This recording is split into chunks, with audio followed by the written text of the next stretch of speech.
Ok, ici avec la flèche noire, je vais à nouveau dupliquer. En fait, vous allez voir, cette histoire de dupliquer l'objet et de le modifier, c'est quelque chose de très habituel en graphisme. Quand on fait des recherches en création de logos, d'abord, un logo, ça se commence sur le papier. Je suis désolé pour ceux qui n'aiment pas dessiner, mais un logo qu'on démarre directement dans le logiciel, c'est foireux. Pourtant, on va le faire, mais pour apprendre. Mais normalement, on commence sur le papier. Et alors, on fait plein de variantes. On agrandit comme ça la planche de logo avec des variantes. Parce que, je vous l'ai dit tout à l'heure, être créatif, c'est comparer. On garde l'ancienne version sous les yeux pour comparer avec la nouvelle. Alors ici, qu'est-ce que je vais faire? Ce que vous avez peut-être déjà fait, en fait. Vous allez pouvoir changer la police de caractère. Menu fenêtre, texte, caractère, elle est là en haut. En fait, voilà. Déjà changé la variante. Alors, toutes les polices de caractère, ici, c'est Myriad Pro.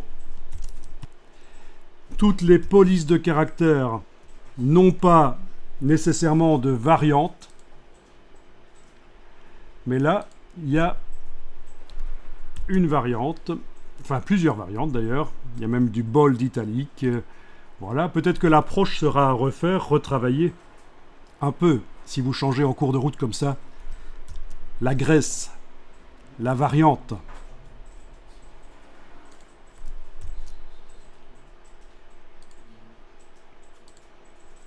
Généralement, les polices de caractère très graphiques n'ont aucune variante. Il n'y a que régular, en fait.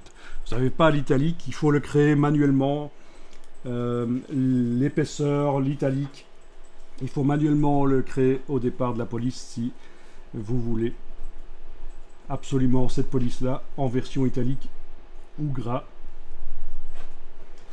Mais les bonnes polices de caractère ont plein de variantes. Voilà.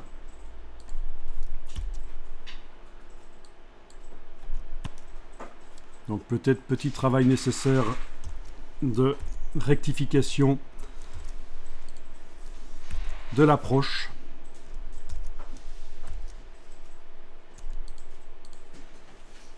À vous de voir. Ah oui, quelque chose de très utile. Quand vous êtes avec l'outil texte, en train de travailler un texte, que vous soyez dans InDesign ou Illustrator, ça va être la même chose. Si vous enfoncez la barre d'espacement sur le clavier, ça va mettre un espace. Mais peut-être que vous voulez juste bouger le document sur l'écran. Donc, dans ce cas-là, ce sera la touche Alt. La touche Alt sera le raccourci de la main.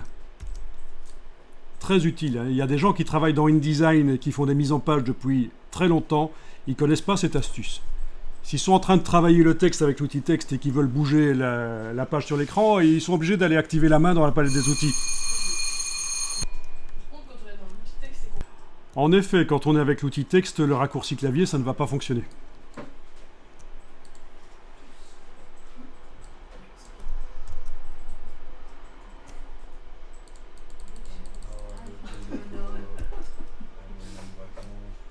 Voilà, je vous ai fait la version simple pour l'instant du texte.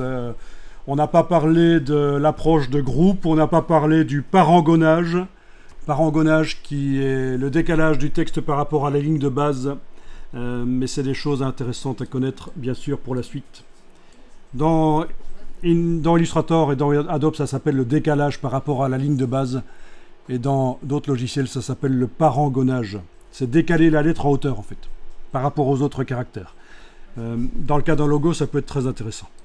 Bon, vous avez votre mot, c'est important parce que par la suite, on va travailler les contours, on va faire des choses sur les contours et on va faire une petite illustration où vous allez pouvoir insérer l'image d'un animal, par exemple, ou d'un objet entre les caractères pour essayer de faire un espèce déjà de début de logo.